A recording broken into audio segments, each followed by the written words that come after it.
నిజామాబాద్లో నా ఓటంలో కుట్రలు చేశారు. ఆనాడే మనం రివ్యూ చేసుకుంటే బాగుండలేదు. కానీ ఇప్పుడు అది ఎక్కడికి వచ్చింది? కామారెడ్డిలో పెద్దసారి ఓడిపోయేదాకా వచ్చింది పరిస్థితి, మూడోసారి ప్రభుత్వం పోయేదాకా వచ్చింది పరిస్థితి. ఒక్కొక్క ఎలక్ట్ అయిన ఎమ్మెల్యేను, ఓడిపోయిన ఎమ్మెల్యేలు పత్రికా మిత్రులు మీరు మాట్లాడండి. సంతోష్ రావు గారి బాధితులు నాకు మామూలుగా ఫోన్ చేస్తలేరు. అచ్చా, ఈ కంపెనీ పేరు బ్లూఫిన్ అట, మోకిలా పల్లారాజేశ్వరరెడ్డి అని అప్పుడు పంపిన మెసేజ్ ఇస్తున్న పాతది, బ్లూఫిన్ కంపెనీ మోకిలా. అయితే నేనేమంటున్నా అంటే ఇంత స్పష్టమైనటువంటి నేను ఇస్తున్నా, రేవంత్ రెడ్డి గారిని నేను ఛాలెంజ్ చేస్తున్నా. మరి ఎందుకు మీకు మీ ఏసీబీ వాళ్ళకు వీళ్ళ ఇల్లు అడ్రస్లు దొరకలేవా? ఏం అండర్స్టాండింగ్ ఎందుకు లేదు మీకు? లేకపోతే మీరు చర్యలు ఎందుకు తీసుకుంటలేరని నేను సూటిగా రేవంత్ రెడ్డి గారిని ప్రశ్నిస్తున్నా. ఇక తర్వాత వారు ఏం చేస్తారన్నది నాకు సంబంధం లేదు.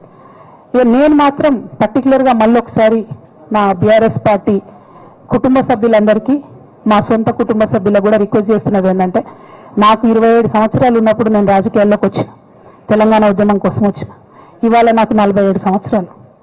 అంటే నా 20 సంవత్సరాల జీవితం అంతా కూడా నేను బీఆర్ఎస్ పార్టీ కోసం, కేసీఆర్ గారి కోసం, తెలంగాణ జాగృతి కోసం, తెలంగాణ ప్రజల కోసం, తెలంగాణ ఆడబిడ్డల కోసం నేను గడిపిన. సడన్గా ఇవ్వాలా నీకేం సంబంధం బీఆర్ఎస్తో అని, నువ్వెవరు అని చెప్పి సస్పెన్షన్ ఒకసారికి పంపిస్తే చాలా బాధాకరంగా ఉంది.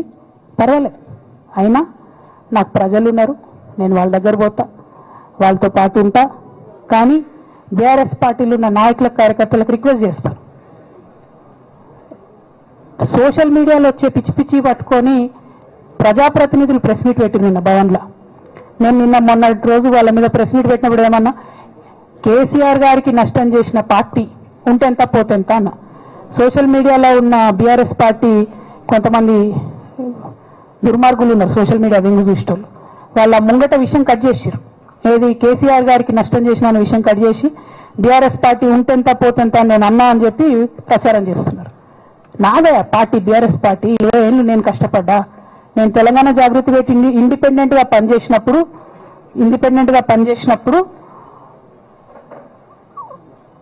ఓటేమని ఎవరు చెప్పింది? నేను బీఆర్ఎస్ పార్టీ ఓటేమని చెప్పినదా? నా జీవితంలో ఇంతవరకు నేను ఇంకో పార్టీకి ఓటేమని చెప్పలే, ఇంకో పార్టీకి ఓటేయలే.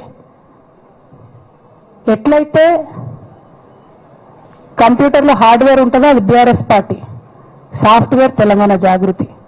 శరీరం బీఆర్ఎస్ పార్టీ అయితే ఆత్మ జాగృతిగా పనిచేసినాం, తెలంగాణ ఆత్మగా పనిచేసినాం. మేము తెలంగాణ ఆత్మగౌరవం కోసం పనిచేసినాం, తెలంగాణ ఆత్మగౌరవ ప్రతీకలైనటువంటి బతుకమ్మ బోనాలను నిలబెట్టడం కోసం పనిచేసినాం.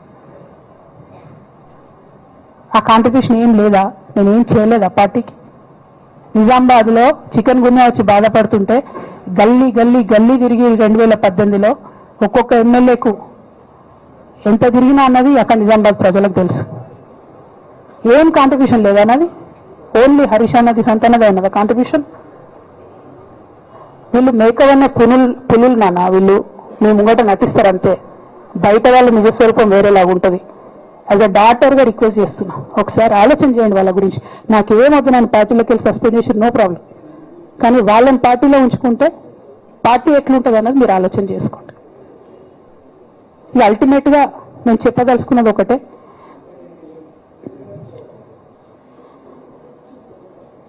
కలికాలం కాబట్టి అబద్ధాలు చెప్పేటోళ్ళది, మోసం చేసేటోళ్ళది నడుస్తుంది. టెంపరీగా వాళ్ళది నడుస్తున్నది, వాళ్ళది నడిచింది, విజయం సాధించారు కాబట్టి ఇవాళ సస్పెన్షన్ నాకు వచ్చింది. బట్ నేను ఇదివరకు చెప్పినా మళ్ళీ చెప్తున్నా, నేను కర్మ సిద్ధాంతాన్ని నమ్ముతా. ఖచ్చితంగా ఇంతకు ఇంత దేవుడు వాళ్ళకి అనుభవింపజేస్తాడు, అందులో ఏం ఆలోచించాల్సినటువంటి అవసరం లేదు. Thank you. జై తెలంగాణ, జై కేసీఆర్, జై తెలంగాణ, జై కేసీఆర్.